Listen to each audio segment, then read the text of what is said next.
আমরা তো কোনো রকম দিনের পর রাতে করি না, আমি আর দামি করি না। এটা কোনো আমি দলের বিজয়, এই বিজয়টা হলো জনগণের বিজয়, গণতন্ত্রের বিজয়।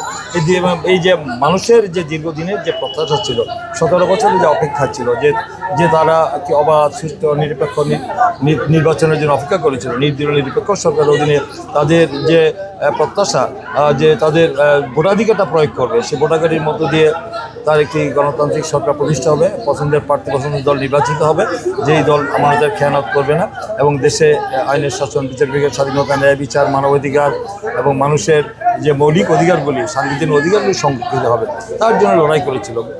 ইতোপূর্বে যে ফ্যাসিস্ট সরকার ছিল, সেই সরকার তো জনগণের কাছে তোয়াক্কা করেনি, কারণ তারা জনগণের ভোটে নির্বাচিত হয়নি। তারা একটি অসাংবিধানিক সরকার ছিল, একটি স্বৈরাচারী সরকার ছিল, একটি দানবীয় সরকার ছিল, মাফিয়া সরকার ছিল।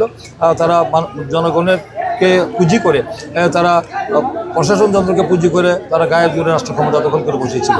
এখন আমাদের জনগণের যে সত্যিকার অর্থে যে আজকে কালকে যে 12ই ফেব্রুয়ারি যে ঐতিহাসিক ত্রয়োদশ জাতীয় সংসদ নির্বাচন অনুষ্ঠিত হলো, সেই নির্বাচনের মধ্য দিয়ে যে অবাধ সুষ্ঠু গ্রহণযোগ্য ইনক্লুসিভ এবং ক্রেডিবল একটি অংশগ্রহণমূলক উৎসবমুখর পরিবেশের মধ্য দিয়ে তাদের পছন্দের প্রার্থীকে তারা বিজয়ী করতে পেরেছে, নির্বাচিত হয়েছে।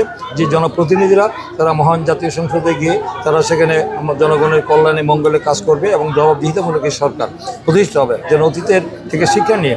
কেন বিগত দিনে যে কারণে এই ফ্যাসিস্ট সরকার, আওয়ামী সরকার, তারা আজকে নির্বাচন নিষিদ্ধ হয়েছে এবং জনগণের প্রত্যাখ্যাত হয়েছে এবং আজকে সেই দলটি নির্বাচন করতে ব্যর্থ হয়েছে এবং দেশ ছেড়ে পালিয়ে যেতে বাধ্য হয়েছে।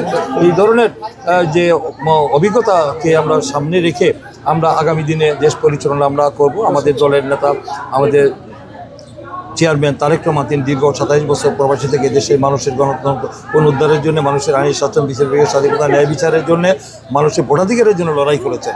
একটি নির্দলীয় নিরপেক্ষ সরকার নির্বাচনের জন্য লড়াই করেছিলেন। সেটা অনেক ত্যাগের বিনা, অনেক রক্ত, শ্রম, ঘাম জড়িয়ে করতে হয়েছে এবং আমাদের দলের প্রয়াত তিনবারের বাংলাদেশের সাবেক প্রধানমন্ত্রী, অবশ্যই দেশ নেত্রী মাতৃ গণতন্ত্রের মা দেশ নেত্রী বেগম খালেদা জিয়া, তিনি এই গণতন্ত্র পুনরুদ্ধারের জন্য, মানুষের ভোটাধিকারের জন্য আজীবন তিনি লড়াই করে তিনি তাকে জীবন দিতে হয়েছে এবং তারেক রহমান অনেক নিগৃহীত, অত্যাচারিত হয়েছেন, এই দেশে অনেক শহীদ হয়েছেন।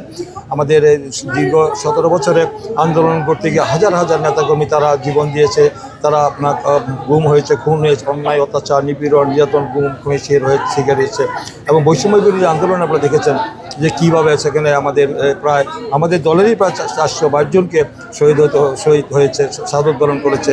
তা আমি থেকে শুরু করে প্রায় 2000-এরও বেশি নেতাকর্মী এই জুলাই যোদ্ধা তারা জীবন দিয়েছে, শহীদ হয়েছে দেশের জন্য।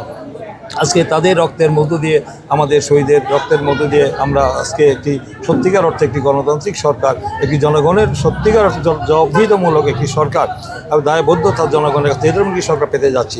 আমরা আশা করি আগামী দিনে যে সরকারটি মানে আমাদের যে আমরা যেটা দৃশ্যমান দেখতে পাচ্ছি, বাংলাদেশ জাতীয়তাবাদী দল বিএনপি, দানেশের প্রার্থীরা যে নিরঙ্কুশ সংখ্যাগরিষ্ঠ আসনে বিজয় হয়েছে, তারাই আগামী দিনে এই দল বাংলাদেশ জাতীয়তাবাদী আমার দল, তারা আগামী দিনে এই সরকার গঠন করতে যাচ্ছে। আশা করব যে আমাদের যে প্রতিশ্রুতি, যে অঙ্গীকার, বিশেষ করে একত্রিত রাষ্ট্র সংস্কার মেরামতের যে রূপরেখা আমাদের দল দিয়েছেন, আমাদের দলের চেয়ারম্যান তারেক রহমান দিয়েছেন, সেটা আমরা যে প্রতিশ্রুতিগুলি দিয়েছি, অঙ্গীকার করেছি, সেটা ইনশাআল্লাহ আমরা সরকার গঠন করার পরে সমস্ত অঙ্গীকারগুলো আমরা জনগণের কাছে ওয়াদাবদ্ধ এবং এগুলো আমরা বাস্তবায়ন করবো ইনশাআল্লাহ। আসলে এই মানুষের তো দীর্ঘদিনের যে প্রত্যাশা ছিল, ওই যে আমাদের মহান স্বাধীনতার ঘোষক শহীদ রাষ্ট্রপতি জিয়া রহমান বীর উত্তম, তিনি দলটা প্রতিষ্ঠা করেছেন, তিনি সততার অন্যান্য দৃষ্টান্ত স্থাপন করে গিয়েছেন। এই যে তার প্রতি মানুষের যথেষ্ট ভালোবাসা, বেগম খালেদা জিয়া দেশের জন্য দেশপ্রেমের পরীক্ষায় তিনি 100-তে 100 পেয়েছেন, তারেক রহমান 100-তে 100 পেয়েছেন। তাই মানুষের আস্থার জায়গা আমরা তৈরি করতে পেরেছি। মানুষ মনে করেছে যে বিএনপির পক্ষেই সম্ভব এই রাষ্ট্রকে পুনর্গঠন করা, ধ্বংসস্তূপ থেকে বিএনপিকেই এই দেশকে রক্ষা করতে হবে। তাই জনগণ ভোট সিদ্ধান্ত নেয়, সঠিক সিদ্ধান্ত নিয়েছে। আর নরসিংদী বেসিক্যালি আমাদের বিএনপির ধানের শীষেরই এখানে গাঠি বলা যায়, এখানে তাদের ব্যাপক জনপ্রিয়তা রয়েছে। আমি আগেই বলেছি যে শুধু আমার সদর 1 আসন নয়, আমরা 5টি আসনে বিপুল ভোটের ব্যবধানে এই দেশের সাধারণ জনগণ আমাদেরকে নির্বাচিত করবে। আমরা তো কোনো রকম দিনের ভোট রাতে করি না, আমি আর দামি করি নাই, বিনা ভোটে হয় নাই, প্রশাসনযন্ত্র ব্যবহার করে গায়ের জোরে আমরা আসি নাই। জনগণ তাদের স্বচ্ছন্দে, তারা নির্ভয়ে নির্বিঘ্নে তারা গিয়ে তাদের পছন্দের ব্যক্তি, পছন্দের দলকে তারা নির্বাচিত করেছে, সেখানে আমাদেরকে নির্বাচিত করেছে। এই জন্য তাদের কাছে আমি ঋণী আমরা, যে জনগণের যে আমাদেরকে যে রায় দিয়েছে, তাদের যে পবিত্র আমানত দিয়েছে আমানতের খেয়ানত হবে না এবং জনগণের কল্যাণে আমরা কাজ করবো ইনশাআল্লাহ বাকি দিনে।